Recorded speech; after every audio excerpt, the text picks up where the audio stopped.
আপনি তো অটো নিয়ে দিব্যি কয়েকটা চক্কর দিয়ে এলেন, তো সেই ফাঁকে আমিও কয়েকটা কাজ সেরে নিলুম। আপনি তো বলেছিলেন গোটা কয়েক চিঠি লিখে ফেলবেন। চিঠি লিখেছি, ফোনও করেছি। কাকে?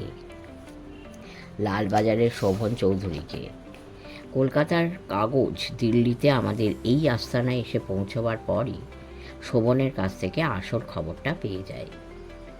কিছুই বোধগম্য হচ্ছিল না। বললুম, কিসের খবর? কালু মল্লিকের খবর। কলকাতার আন্ডারওয়ার্ল্ড যাকে ন্যাটা কালু বলে চেনে।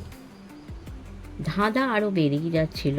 বললুম, প্লিজ মিস্টার ভাদুড়ি, যথেষ্ট হয়েছে, আর নয়। যা বলার স্পষ্ট করে বলুন, আর দগ্ধে মারবেন না। Who is this Kalu Mallick? বলছি, সবই বলছি। বাইপাসের ধারে হাত পা বাঁধা অবস্থায় ওই যে একটা ডেড বডি পাওয়া গেছে, এই মানে যার কপালে একটা পুরনো ক্ষত চিহ্ন রয়েছে, সেটা এই কালু মল্লিকের। তার মানে এই ন্যাটা কালুই চাঁদনি স্টেশনে আমাদের সদানন্দবাবুর পকেটে জাল নোটটা ঢুকিয়ে দিয়েছিল। এতক্ষণে সদানন্দবাবুও মুখ খুললেন। রীতিমতো উত্তেজিত ভঙ্গিতে বললেন, এই সেই সঙ্গে আমার 500 টাকা জেনুইন নোটটা যে হাপিস করে দিয়েছিল, সেটাও বলুন। ভাদুড়ি মশাই বললেন, এই ন্যাটা কালু হচ্ছে একটা পাকা পকেটমার। জাল নোটের চক্রটা যারা চালায়, সম্ভবত সেই জন্যই তারা একে রিক্রুট করেছিল। লোকটা যেহেতু পকেটমার, তাই তারা বুঝেছিল যে একে দিয়ে এই কাজটা করিয়ে নেওয়া খুবই সহজ হবে। বললুম, এই কাজ মানে নিরীহ মানুষদের পকেটে জাল টাকা ঢুকিয়ে দেওয়ার কাজ? রাইট। কিন্তু কালু তো জাত পকেটমার, তাই শুধু জাল টাকা ঢুকিয়ে সে খুশি থাকবে কেন? একই সঙ্গে সুযোগ মতো সে আসল টাকাও সরিয়ে ফেলত।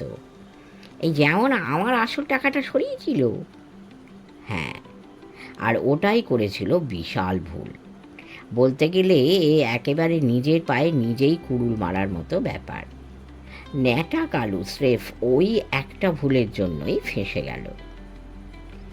ভাদুড়ি মশাই যে এইসব কথা কেন বলছেন, কি এর তাৎপর্য, কিছুই আমি বুঝতে পারছিলুম না। অথচ সদানন্দবাবু দেখলুম মিটিমিটি হাসছেন। তার দিক থেকে মুখ ফিরিয়ে ভাদুড়ি মশাইয়ের দিকে তাকিয়ে অগত্যা আমাকে কবুল করতে হলো যে কিছুই আমার মাথার মধ্যে ঢুকছে না। দুহাত জোর করে বললুম, দয়া করে একটু যদি বুঝিয়ে বলেন তো বড্ডই ভালো হয়। বলছি, কিন্তু তার আগে ব্যাপারটা একবার আদ্যন্ত ভেবে দেখুন তো। সদানন্দবাবুর পকেটে এই লোকটা যে গত 4 মার্চ তারিখে 500 টাকার একটা জাল নোট ঢুকিয়ে দিয়েছিল, তা আমরা জানি। সদানন্দবাবু বললেন, সেই সঙ্গে হাতিয়ে নিয়েছিল আমার 500 টাকার আসল নোটখানা। তাও জানি। ওটা খুবই ভাইটাল ব্যাপার, তবে ওটার কথাই একটু পরে আসবো। তার আগে ওই জাল নোটের কথাটা একটু ভেবে দেখুন। কি ভাববো? ভাববার আছে। লোকটা যে একটা পকেটমার শোভনের কাছ থেকে, তা আমরা জেনেছি। কিন্তু পকেটমাররা তো নেহাতি অল্প জলের মাছ, স্রেফ চুনোপুটি। তারা লোকের পকেট হালকা করে, কিন্তু জাল নোট বানায় না। যারা বানায়, ন্যাটা কালুর মতো চুনোপুটিদের তারা কাজে লাগিয়েছে। কাজটা কি না, নিরীহ গো বেচারা গোছের লোকেদের পকেটে জাল নোট গুঁজে দিতে হবে। সেই বাবদেই কিছু টাকাও পাবে তারা। তার সদানন্দবাবুর পকেটে ওই যে 500 টাকার একখানা জাল নোট গুঁজে দিয়েছিল, কালুকেও সেই বাবদে কিছু টাকা নিশ্চয়ই তারা দিয়েছে। কত টাকা? তা এই ধরুন 10, 20 কি 50 টাকা, for each and every 500 rupee fake note. কি ঠিক বলছি তো? বলে যান তারপর। জাল নোট কালু কত ফি পেত, দ্যাটস ইট ইম্পর্ট্যান্ট। আসল কথা হচ্ছে, লোক বেছে বেছে পাচার করার জন্যে কালুকে কি আর নিতান্ত একখানায় জাল নোট দেওয়া হয়েছিল? তা নিশ্চয়ই নয়। আরও অনেক জাল নোট তাকে দেওয়া হয়ে থাকবে, আর যেমন আমাদের সদানন্দবাবুর পকেটে ঢুকিয়েছে, তেমন নিশ্চয়ই আরও কিছু লোকের পকেটে কালো ঢুকিয়ে দিয়েছে আরও বেশ কিছু জাল নোট। একটুক্ষণের জন্য চুপ করলেন ভাদুড়ি মশাই, একটা সিগারেট ধরালেন, তাতে লম্বা একটা টান দিয়ে ধোঁয়াটাকে মুখের মধ্যে আটকে রাখলেন কয়েক সেকেন্ড। তারপর মুখ খুলে ধোঁয়াটাকে গলগল করে বার করে দিয়ে বললেন, মজা কি জানেন? যে চক্রটা এর পিছনে রয়েছে, একা কালুকেই যে তারা কাজে লাগিয়েছে তা নয়, আর একা সদানন্দবাবুর পকেটেই যে তারা জাল নোট ঢুকিয়ে দিয়েছে তাও আমি বিশ্বাস করি না। অথচ এই সর্বনাশা খেলার যারা ভিকটিম, যাদের পকেটে ঢুকিয়ে দেওয়া হচ্ছে জাল নোট, পুলিশকে তারা কেউই কিছু জানায়নি। না জানিয়েছেন সদানন্দবাবু, না অন্য কেউ। বললুম, তার মানে তো সুরিন্দার কাল ওই যে শোভনকে ফোন করেছিল, তার আগে পর্যন্ত কলকাতার পুলিশ এ ব্যাপারে কিছুই জানতো না। বাই দ্য ওয়ে, আপনিও তো আজ শোভনকে ফোন করেছিলেন। করেছিল, কিন্তু করেই দেখলুম ওখানকার পুলিশ সবই জানে। ইনফ্যাক্ট সদানন্দবাবুর জেনুইন নোটখানাকে হাফিস করে দিয়ে যে সেখানে জাল নোট ঢুকিয়ে দেওয়া হয়েছে তাও তারা জানতো। কবে থেকে জানতো জানেন? কবে থেকে? গত শনিবারের আগের শনিবার থেকে, তার মানে 4 মার্চ থেকে। তবে সুরিন্দরের কাছে শোভন সে কথা ফাঁস করেনি। আমার ধাঁধা কাটছিল না। বললুম, কিন্তু সদানন্দবাবু তো তাঁর পকেটমার হবার কথা পুলিশকে জানাননি। পুলিশ তাহলে এত সব ডিটেলস জানলো কি করে? ভাদুড়ি মশাই হেসে বললেন, কিরণবাবু, কলকাতা পুলিশের এফিসিয়েন্সি যে আগের তুলনায় অনেক কমে গেছে সেটা ঠিক, কিন্তু তাই বলে তাদের যতটা অপদার্থ ভাবেন ততটা নয়। তাদের ইনফরমেশন সোর্সের নেটওয়ার্কটা যতই ধসে গিয়ে থাক, তার কিছু কিঞ্চিত এখনও অবশিষ্ট আছে, আর তার উপরে আছে লাক বলে একটা ফ্যাক্টর। লাক মানে ভাগ্য? হ্যাঁ, ভাগ্য। নইলে ভাবুন, তার মনিবের আসল নোটটা যে পকেটমার হয়েছে আর তার বদলে ঢুকিয়ে দেওয়া হয়েছে একটা জাল নোট, এই কথাটা শুনে ফেলার পরে ট্যাংরার বস্তিতে ফেরার আগে পদ্মদাসী আবার সেই ওষুধের দোকানে যাবে কেন? আর সেখানে গিয়ে তার শোনা কথাটা সবাইকে বলবেই বা কেন? সদানন্দবাবু বললেন, সে কি, পদ্ম আবার ওষুধের দোকানে ফিরে গিয়েছিল? কই, আমি তো সে কথা জানতুম না। কি করে জানবেন? পদ্ম এই যে দ্বিতীয়বার সেদিন ওষুধের দোকানে গিয়েছিল, তারপরে তো সে আর আপনাদের বাড়িতে ফিরে যায়নি। সেখান থেকেই সে চলে গিয়েছিল তার ট্যাংরার বস্তিতে। কিন্তু পদ্ম আবার ওষুধের দোকানে গিয়েছিল কেন?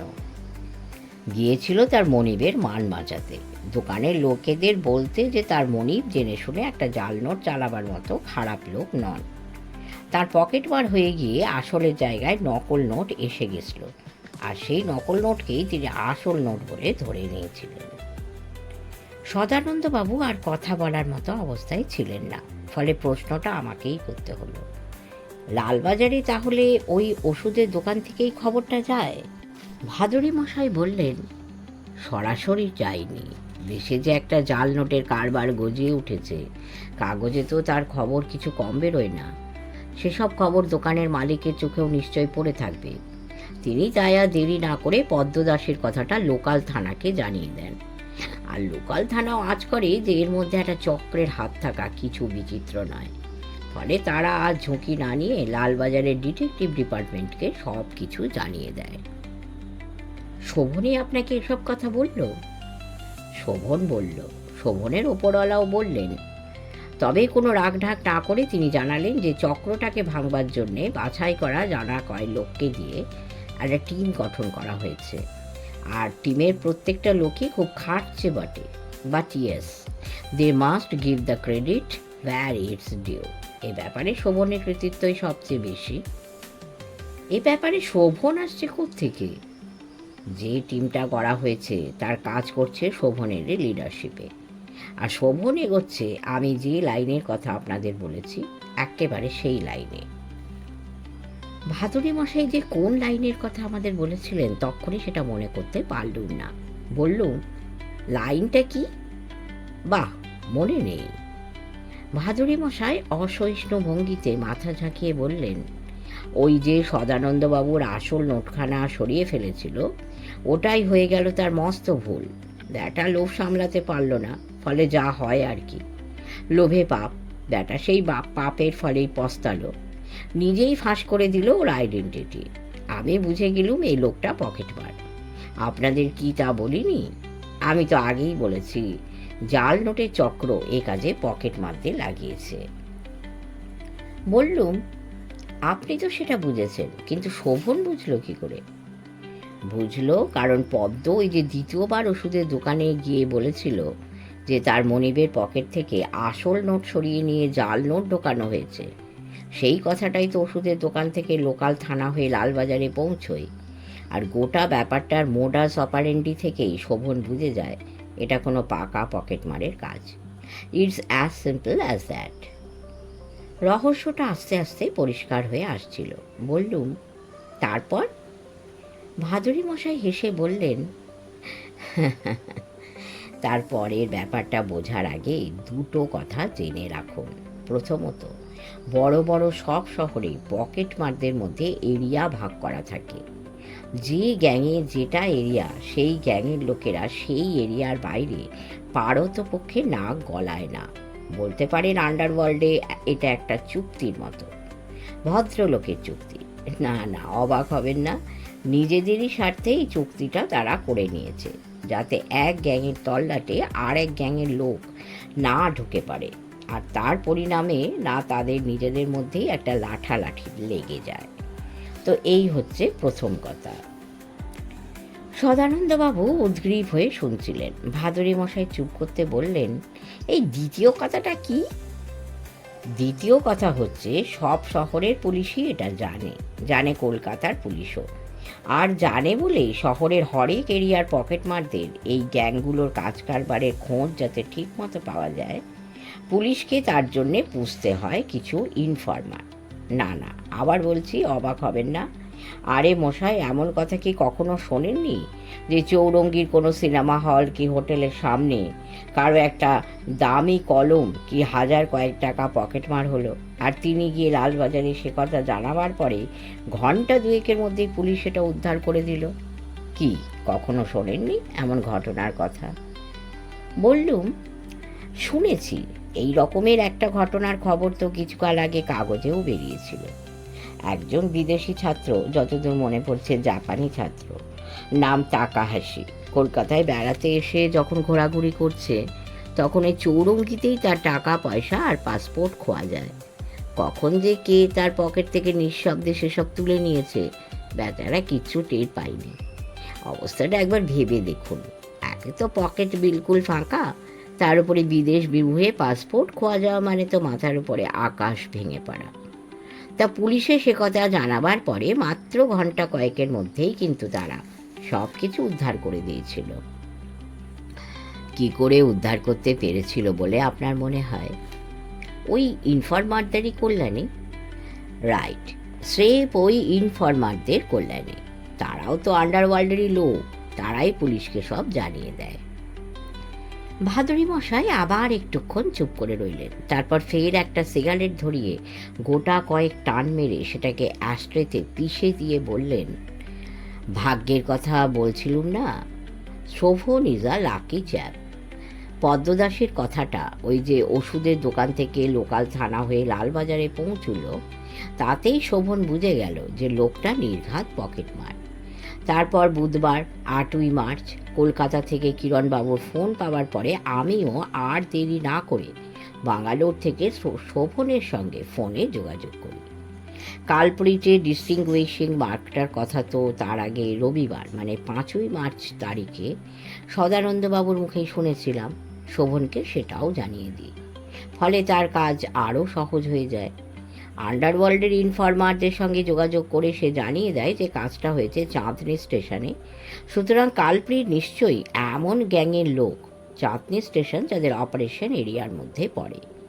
আর হ্যাঁ, তার কপালে একটা কাটা দাগ রয়েছে।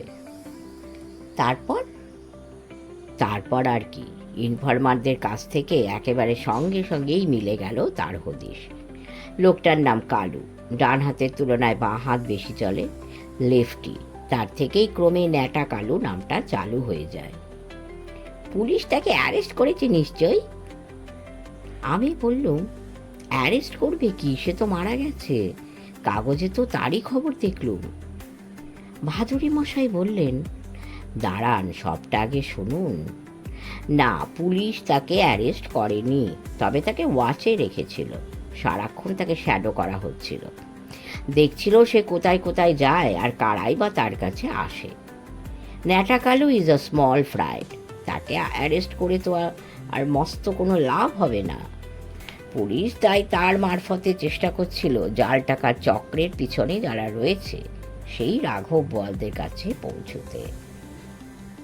পৌঁছতে পারা গেছে?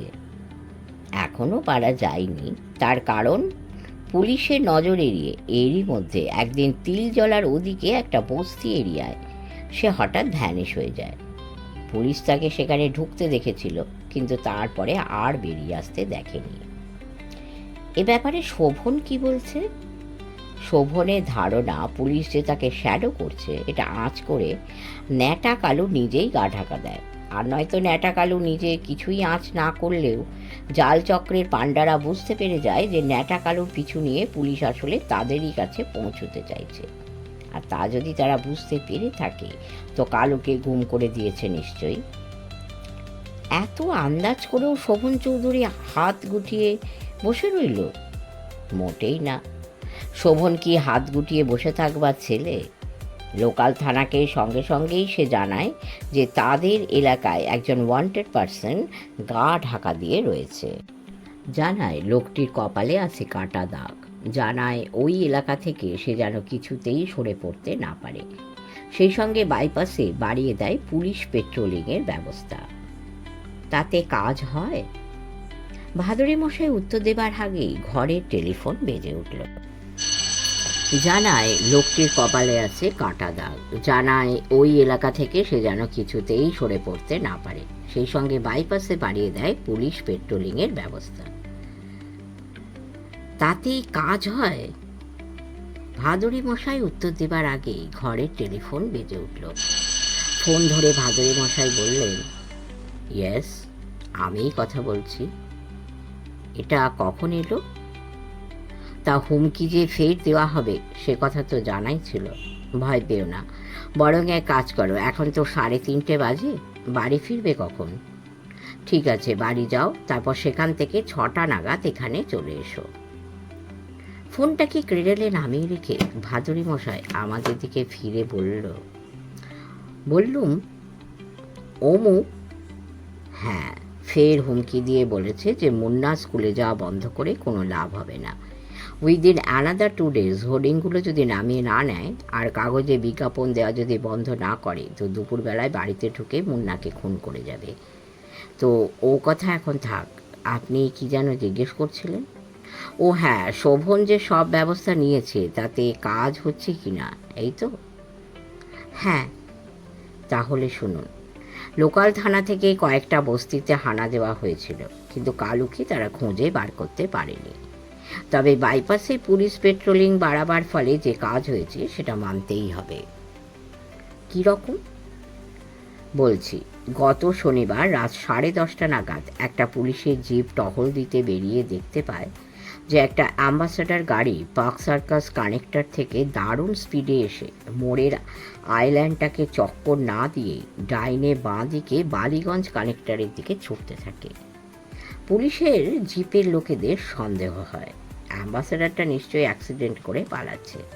তারাও স্পিড বাড়িয়ে পিছু নেয়, কিন্তু অ্যাম্বাসাডারটাও সম্ভবত পুলিশ পিছু নিয়েছে বুঝতে পেরেই ছুট লাগায় একেবারে দিকবিদিক জ্ঞান শূন্যের মতো।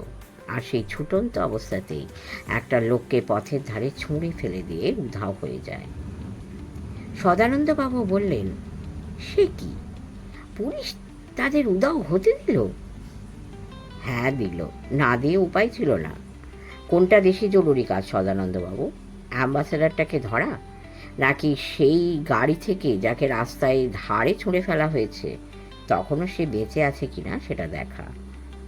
আমি বললুম, কিন্তু একটা কথা যে আমি বুঝতে পারছি না। কোন কথাটা? আপনি যা বলছেন তাতে মনে হয় ঘটনাটা ঘটেছে পুলিশের চোখের সামনে। এটা আপনাকে কে বলল? শোভন নিশ্চয়ই। হ্যাঁ, শোভন। এদিকে কাগজে লিখেছে পুলিশের এটা ধারণা। তার মানে তো ব্যাপারটা তারা স্বচক্ষে ঘটতে দেখেনি, অনুমান করে নিয়েছে মাত্র। কোনটা ঠিক? ভাদুড়ি মশাই হো হো করে হেসে উঠলেন। তারপর হাসি থামিয়ে বললেন, শোভন যা বলেছে সেটাই ঠিক। তাহলে এই কাগজেও কথা লিখলো কেন? লিখলো তার কারণ কাগজকে ওইভাবেই খবরটা খাওয়ানো হয়েছে। আর হ্যাঁ, লোকটাকে মৃত অবস্থায় পাওয়া গিয়েছে এটাও সত্যি নয়, পুলিশ থেকে খাওয়ানো মিথ্যে খবর, যাতে হাত পা বাঁধা ন্যাটা কালুকে যারা মেরে ফেলতেই চেয়েছিল কিন্তু পুলিশ তাড়া করায় একেবারে মেরে ফেলতে পারেনি, প্রচণ্ডভাবে জখম করে ছুঁড়ে ফেলে দিয়েছিল গাড়ি থেকে, তাদের মনে একটা ভুল ধারণা সৃষ্টি হয়, যাতে তারা ধরে নেয় যে ন্যাটা কালু মারাই গেছে, সে আর কিছু ফাঁস করতে পারবে না। আর ডেড ম্যান টেলস নো টেল। বিস্ময়ে ধাক্কা কাটিয়ে উঠে বললুম, কালু মারা যায়নি? না, সে বেঁচে আছে, তার চিকিৎসা হচ্ছে, সে একটু একটু করে সুস্থ হয়ে উঠছে। আর হ্যাঁ, পুলিশকে সে জানিয়ে দিয়েছে এই জাল চক্রের পাণ্ডাদের গোপন ডেরার খবর। পুলিশ সেখানে খুব শিগগিরই হানা দেবে।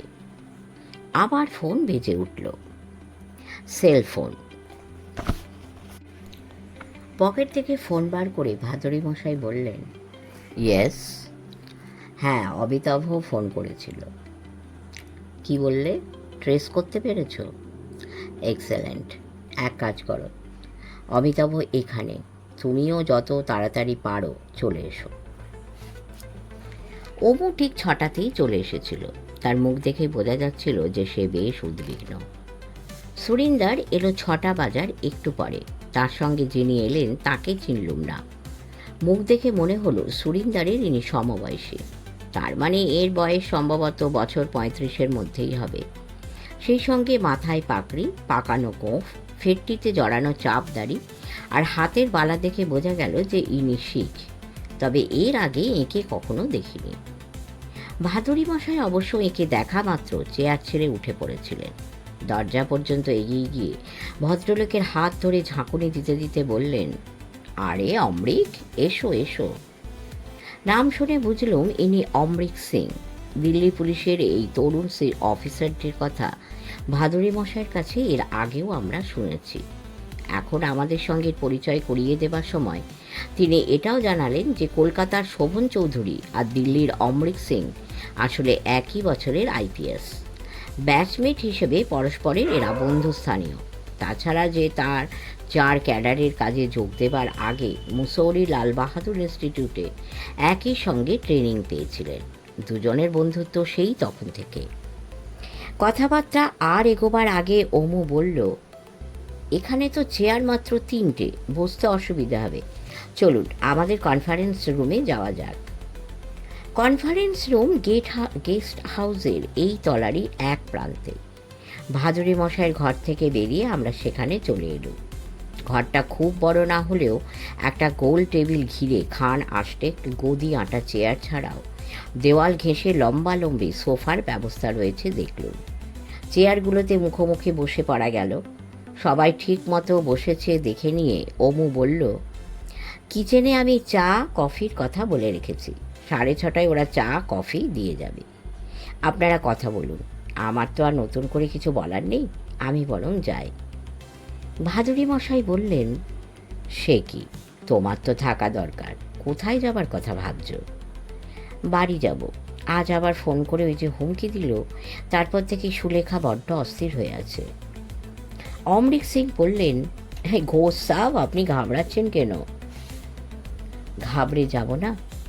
যতক্ষণ বাইরে থাকি ভয়ে ভয়ে থাকি। ভয় আমার নিজের জন্য নয়, for my wife and that innocent child. তাদের কিচ্ছু হবে না। ফোনের কথা আমি জানি। আপনার ফ্ল্যাটে অ্যাডিকুয়েট সিকিউরিটির বন্দোবস্ত করে তবে না আমি এখানে এসেছি। Please don't get nervous. তুমি একটু থেকে যাও অমু। যা বুঝতে পারছি অমৃক যখন এসেই গেছে তখন একটা প্ল্যান অফ অ্যাকশন ছকে নেওয়া ভালো। তবে কিনা জাল সিরিঞ্জে যারা কারবারি আক্রমণের লক্ষ্য হিসেবে যখন তোমাকেই বেছে নিয়েছে, তখন পাল্টা ব্যবস্থা হিসেবে যাই আমরা ঠিক করি না কেন সেটা তোমাকে জানানো দরকার। আর হ্যাঁ, তাতে তোমার সম্মতিও থাকা দরকার। অমরিক সিং বললেন, আমরা যা করব ভাবছি, আপনারা পারমিশন দিলে সেটা আমি বলবো। নিশ্চয়ই বলবে, কিন্তু তার আগে সুরিন্দারের কথাটা শুনে। সুরিন্দার, অমুর বাড়িতে ফোন করে যে লোকটা ভয় দেখাচ্ছে, সে কোথা থেকে ফোন করছে সেটা তো তুমি ট্রেস করতে পেরেছো, তাই না? সুরিন্দার কথা বলতে গিয়েও বলল না, কেননা মস্ত দুটো ট্রের উপরে চা আর কফির সরঞ্জাম নিয়ে দুটি বেয়ারা ঠিক সেই মুহূর্তেই কনফারেন্স রুমে এসে ঢুকল। টেবিলের উপরে পট, পেয়ালা ও পিরিচ সাজিয়ে তারা সম্ভবত জিজ্ঞেস করতে যাচ্ছিল যে আমাদের মধ্যে কে চা খাবেন আর কে কফি।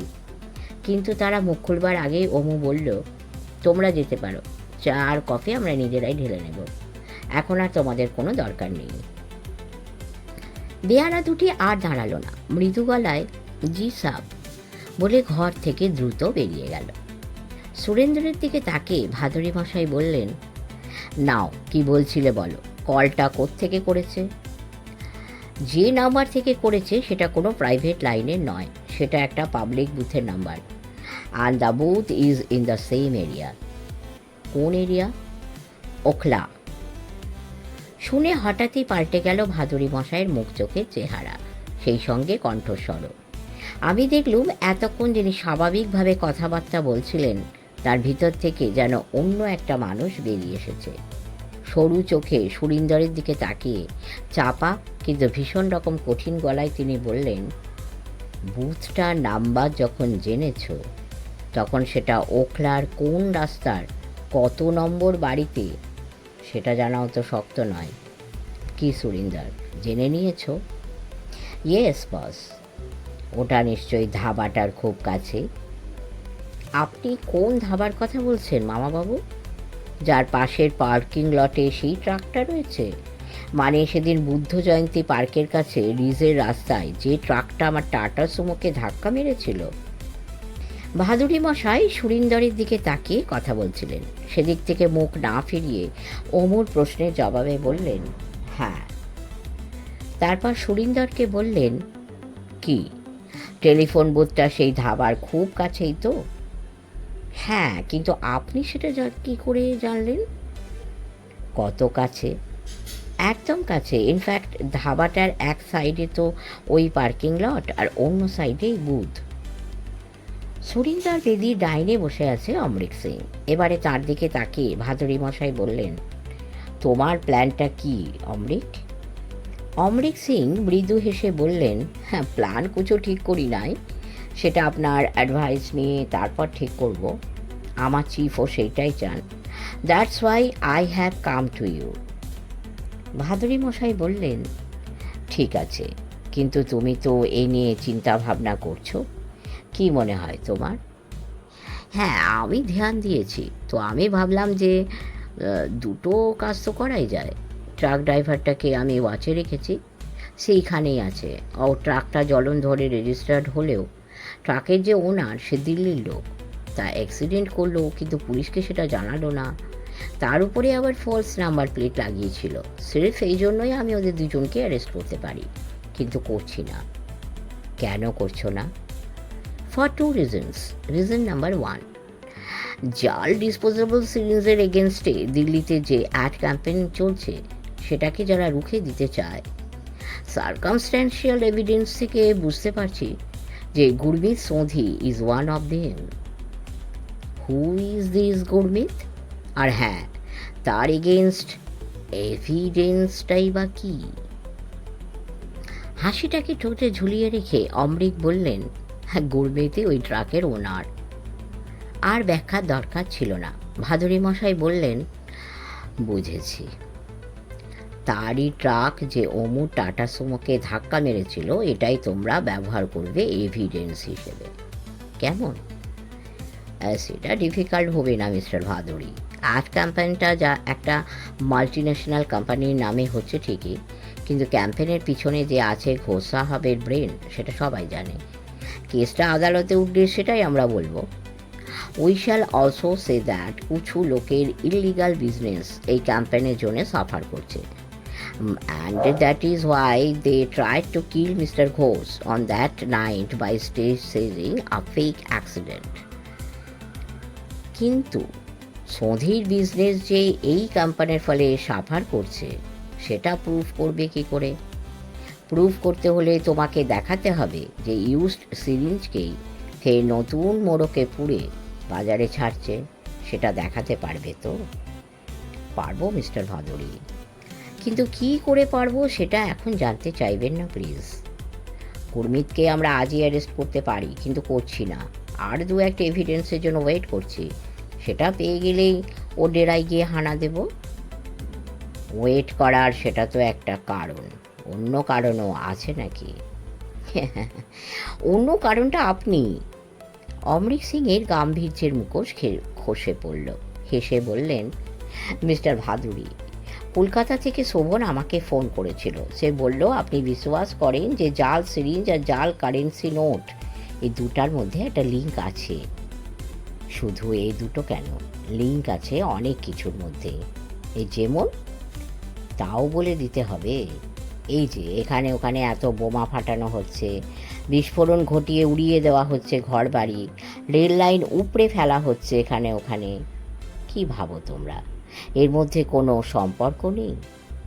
আরডিএক্স এখানে ওখানে পাওয়া যাচ্ছে, এত নিরীহ লোক মেরে আতঙ্ক ছড়ানো হচ্ছে। আছে আছে, সম্পর্ক আছে, ঠিক যেমন আছে এই জাল সিরিঞ্জ আর জাল নোটের মধ্যে। এর কোনোটাই বিচ্ছিন্ন ব্যাপার নয়, সবই ইন্টারলিঙ্কড।